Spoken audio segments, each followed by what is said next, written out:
warahmatullahi wabarakatuh. Teman-teman, bahasa Arab adalah bahasa yang penuh dengan keindahan dan memiliki arti yang tersembunyi.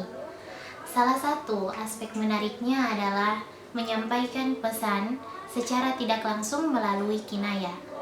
Nah, pada kali ini saya akan membahas sedikit tentang kategorisasi kinayah dalam aspek wasaid. Yuk kita mulai. Kategorisasi kinayah dari aspek wasaid. Kinayah dari aspek wasaid itu terbagi menjadi 4, yang dimana pertama ada tarid, kedua ada talwi, yang kemudian ketiga ada ima atau isyarah, dan yang terakhir ada rams. Nah, kita masuk pada tarid. Tarid atau sindiran. Pengertiannya yaitu tarid berarti suatu ungkapan yang mempunyai makna yang berbeda dengan makna sebenarnya. Pengambilan makna tersebut didasarkan kepada konteks pengucapan.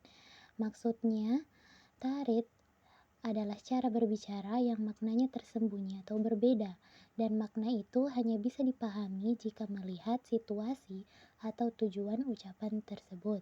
Nah, bisa dilihat contohnya pada hadis tentang seseorang yang berkata kepada orang yang suka menyakiti saudaranya sebagai berikut. Al-muslimu man salima muslimu min lisanihi wa yadihi. Nah, ungkapan ini sebenarnya adalah sindiran bagi seseorang yang sering menyakiti orang lain. Dengan ungkapan ini, dia diingatkan bahwa sifat-sifat seorang muslim sejati akan hilang jika ia tidak menjaga ucapan dan tindakannya. Nah, kemudian kita masuk pada talwi. Secara bahasa, talwi berarti engkau menunjuk kepada orang lain dari kejauhan. Maksudnya, talwi adalah cara menyampaikan sesuatu secara tidak langsung dengan memberikan isyarat atau petunjuk yang tidak terang-terangan. Sedangkan secara terminologi, talwi adalah jenis kinayah yang di dalamnya terdapat banyak wasaid atau media dan tidak menggunakan gaya tarid. Maksudnya, dalam pengertian istilah talwi adalah gaya bahasa kinayah yang membutuhkan beberapa petunjuk tambahan atau wasaid untuk memahami maknanya.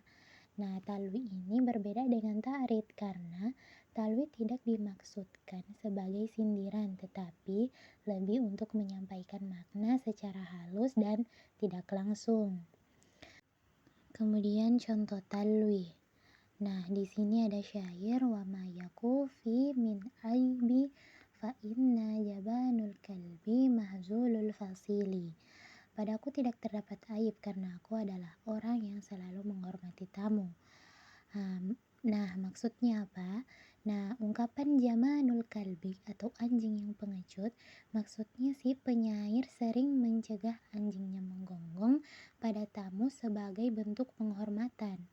Nah, kemudian ungkapan mahzulul fasili, anak unta yang kurus, maksudnya anak untanya kurus karena sering dipakai untuk menjamu tamu.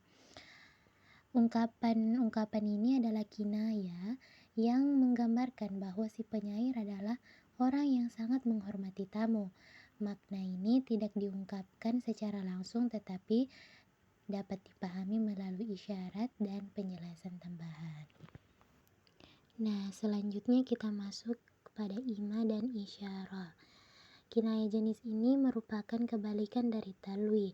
Di dalam ima atau isyarah, perpindahan makna asal kepada makna lazimnya terjadi melalui media atau wasaid yang sedikit.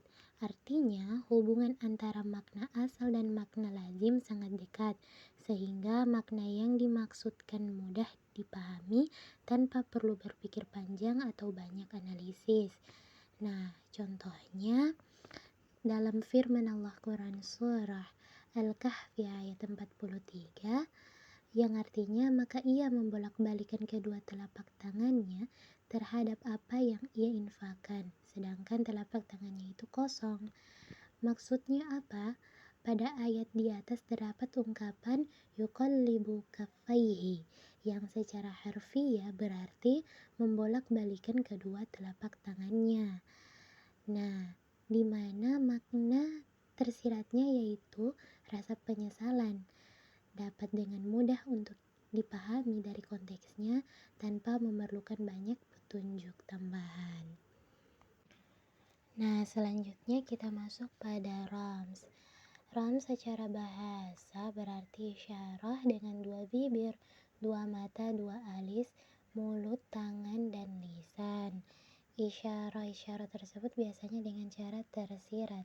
Maksudnya, rams adalah cara menyampaikan sesuatu melalui gerakan tubuh atau isyarat yang tersirat seperti menggunakan mata, bibir, atau tangan untuk memberi tanda tersebut.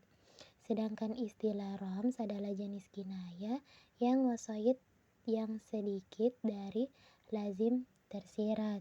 Maksudnya, rams adalah gaya bahasa kinayah yang menyampaikan maksud secara tidak langsung, tetapi makna sebenarnya mudah dipahami karena hanya memerlukan sedikit petunjuk atau media.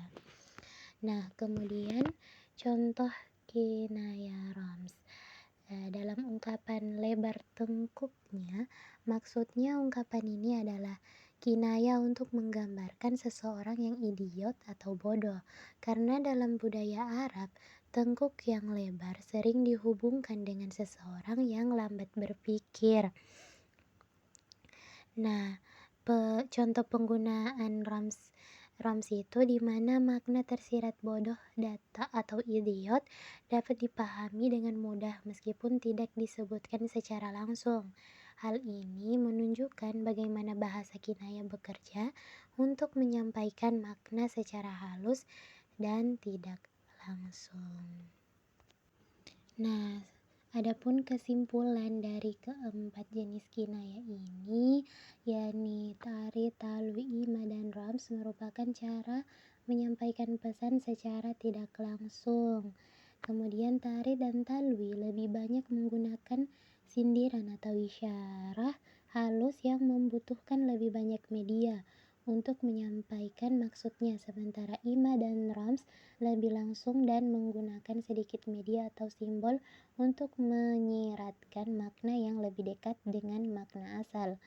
Kemudian kesimpulan selanjutnya, semua jenis kinayah ini memperkaya penggunaan bahasa dengan cara yang lebih halus, tidak langsung, dan seringkali penuh dengan makna tersirat yang mudah dipahami dalam konteks budaya atau situasi tertentu. Nah, keempat jenis kinayah ini menunjukkan bagaimana bahasa dapat digunakan untuk menyampaikan pesan secara lebih halus, indah, dan bermakna. Dan semoga pembahasan ini dapat menambah wawasan kita dalam berbahasa Arab.